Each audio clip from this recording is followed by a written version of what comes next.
নমস্কার, আমি মুক্তি। আমার এই রান্নায় আপনাদেরকে স্বাগত।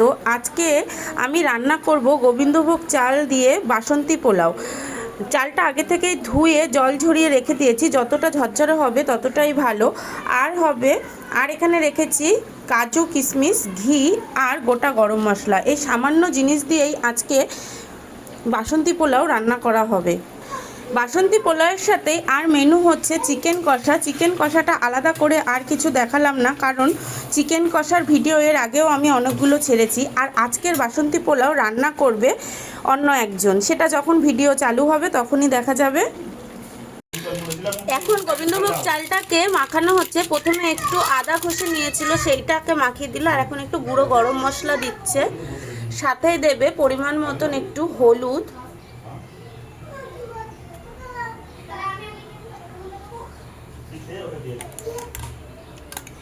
এখন গোবিন্দভোগ চালটায় আদা কুচিয়ে দেওয়া হয়েছে, মানে আদা একটু ঘষে দেওয়া হয়েছে, আর গরম মশলা, হলুদ দেওয়া হয়েছে। এবার দেওয়া হবে ঘি। ঘিটা পরিমাণ মতন দেওয়া হচ্ছে।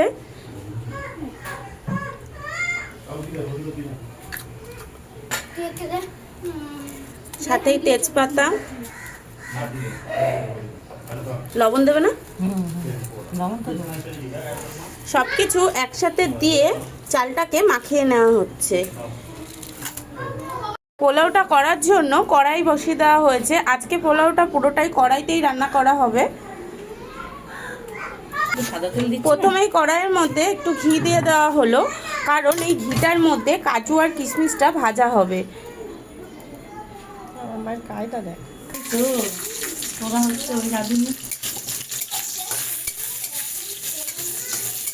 দেখে পোলাওটা বাড়িতে কি করতে পারবো। হ্যাঁ দেখে না, এই ভিডিওটা দেখে নিবি, ভিডিও দেখে করবি। কি জিজ্ঞাসা করো আগে। কাজু কিশমিশটা ভাজা হয়ে গেছে, এবার একটা বাটিতে এগুলোকে তুলে নেওয়া হচ্ছে।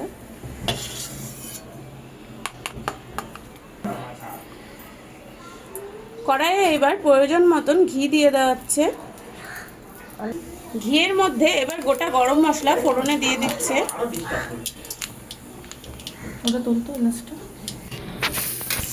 এইবার যে চালটাকে মাখিয়ে রাখা হয়েছিল সেই চালটা পুরোটাই ঘিয়ের মধ্যে দিয়ে দেওয়া হলো।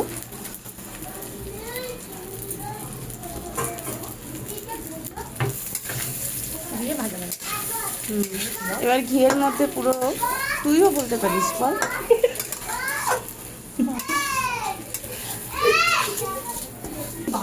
চালটা দিয়ে ঘিটা একটু মাখিয়ে নিল।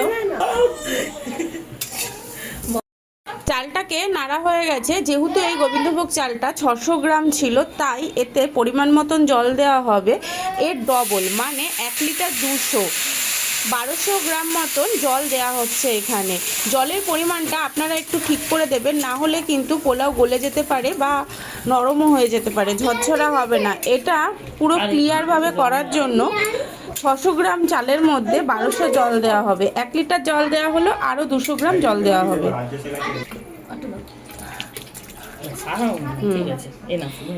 পরিমাণ মতন জল দিয়ে দেওয়া হয়েছে। এইবার এটা একটা চাপা দিয়ে ঢাকা দিয়ে দেবে। বেশ কিছুক্ষণ এটা চাপা ঢাকা দেওয়া থাকবে, 10 মিনিট মতন চাপা ঢাকা দেওয়া থাকবে। আটকে রেখেছিল, এবার খুলে দেখা যাক। দেখুন কত সুন্দর, জলটা অনেকটাই মজে এসেছে। আর চালটা দিদি দেখো তো, চালটা আবার একটু চিনি দিয়ে আবার এটা সেদ্ধটা না হলে চাল চিনি দেওয়া যাবে না। দেখুন কত সুন্দর ঝরঝরে হয়ে গেছে। এইবার এতে চিনি মেশানো হবে। চিনিটা আগে দেওয়া হয়নি এই কারণেই, তাহলে সেদ্ধটা ভালো হতো না। এখন চিনি দেওয়া হবে, দিয়ে আবার একটু ঢাকা দিয়ে রাখা হবে। চিনি দেওয়া হচ্ছে, আপনারা আপনাদের প্রয়োজন মতন চিনি দেবেন। যে যেরকম মিষ্টি খাবে সে সেরকমভাবে চিনিটা দেবেন। আমরা একটু কমই দিচ্ছি, কারণ একটু কমই মিষ্টি খাই আমরা খাই না। ঢাকা দেওয়ার আগে কাজু কিশমিশটাও দিয়ে দেওয়া হোক।